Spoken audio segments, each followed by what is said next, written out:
One day I was sitting in calculus class trying to endure another boring lecture. It was the last period before Christmas break, and I could barely wait for the bell to ring so I could go home and relax after a long, stressful semester. I was zoned out as I daydreamed about my plans for Christmas break, when all of a sudden, I was brought back to the present moment by some loud bangs in the hallway. At first, we thought there were fireworks. Maybe the seniors were doing their senior prank early, but when we heard awful screams coming from outside our classroom door, the realization set in that the bangs were gunshots. Our teacher, Mrs. Young, locked the door and turned off the lights. We all huddled in a corner of the room that was not visible from the window, just as we had practiced during drills. For a while, we could hear a lot of yelling and hustling and bustling from outside the door, as well as a few more gunshots, but after a few minutes, there was only silence. My heart was beating so hard and fast that I was sure that everyone around me could hear it. But they only sat quietly, terror visible in their eyes. I thought about texting my mom to tell her I loved her, but I was afraid to move a single inch. Then, from outside the hallway, we could hear a person screaming and banging on classroom doors. He claimed he had a gun and wasn't afraid to use it. After getting no response from that classroom, he moved on down the line and began banging on the next door. We then heard more gunshots ring out, this time closer to our classroom. One of the girls began to cry, but Mrs. Young quickly shushed her. We all looked around at each other, trying to figure out what to do. We were like sitting ducks, with nowhere to run. I couldn't believe this. Here I was only in high school, and my life might be coming to an end in a few short moments. I couldn't help but think of all the things I hadn't gotten a chance to do yet. I had never driven a car, traveled outside the country, or even been out on a date. As the bangs and yelling grew closer and closer, I closed my eyes and prayed that God would spare my life, and that the authorities would capture whoever the gunman was before he hurt anyone else. Maybe with the lights out in the classroom, the gunman would think that there was no one in the classroom. I could hear the gunman reach the classroom next to us. There was more screaming and another round of gunshots. Our classroom was next.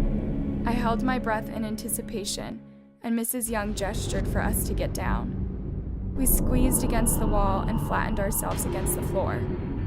Even though I knew what was coming, I couldn't help but jump when I heard the gunman banging on our door so hard that I thought for sure it would break down. The gunman yelled for us to open the door, but no one dared to move a muscle.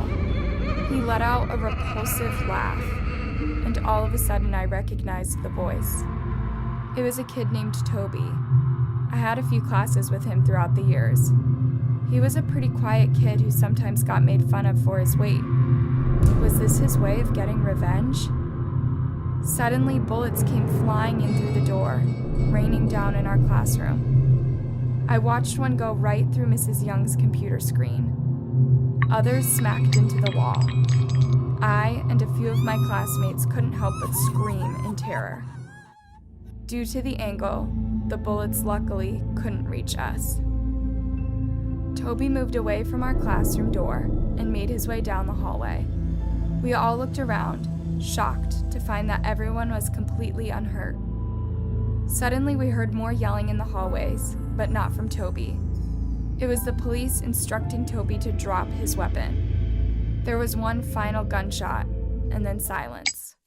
After an hour of horror, we were finally escorted out of our classroom and out of the school. We found out that Toby had been shot by police, but that the other 5 students that had been shot were expected to survive their injuries. To this day, no one knows for sure what made Toby do such a terrible thing. I was in my first year of teaching at the local high school when I had one of the scariest experiences of my life. It was my planning period, so I was alone in my classroom grading papers while sneaking in a bit of lunch. The kids in lunch A were making their way to the cafeteria, so there was a lot of noise in the hallway. All of a sudden I heard 3 sharp bangs and then tons of screaming. I received a notification on my phone that there was an active shooter in the building. I sprinted to the door and flung it open. There was mass chaos in the hallways. Papers were flying and students were running in all different directions. I began yelling at them to come into my classroom. One student after another entered the classroom until I probably had more than 30 kids huddled in the back. Once I didn't see anyone in the hallway, I closed the door and locked it. I then shut off the lights and directed a few of the male students nearby to help me barricade the door. I then joined the rest of the students at the back of the room and told everyone to stay as quiet as possible. The minutes ticked by and there was nothing but silence. Surely the police were here by now. I tried my best to keep the students calm as we waited. I then got another notification on my phone from the school administration. They had been able to get a description of the alleged shooter. It was a male student with a black hoodie with a skull on it. He was wearing bright red Nike sneakers. I was about to read the description aloud to the students to see if anyone had seen someone today who fit that description. Maybe we could pass the information on to the police. But just as I opened my mouth to speak, I noticed something that caused a chill to go down my spine. There, in the corner of my classroom, was a dark-haired boy with a black hoodie. The sweatshirt had a gray skeleton emblem on the front, and he was wearing bright red shoes. He appeared somber and sat away from the other students, just staring at the ground. My heart was pounding, and I was terrified, but I couldn't let it show that I knew the alleged shooter was in the classroom, so I tried to not let my expression change. I simply grabbed my phone and sent a quick text to the principal, letting them know the situation. In only minutes, we heard loud banging at the door. It was the SWAT team. They told us to slowly exit the classroom with our hands raised.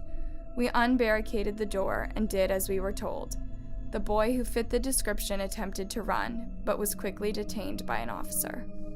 It was later reported that the boy had mental health problems and went to a treatment center. Luckily, the 3 shots he fired didn't make contact with anyone. I still think about the shooter and hope that he got the help he needed. Have you ever been in a situation like this? Drop a comment and don't forget to like and subscribe for more terrifying tales.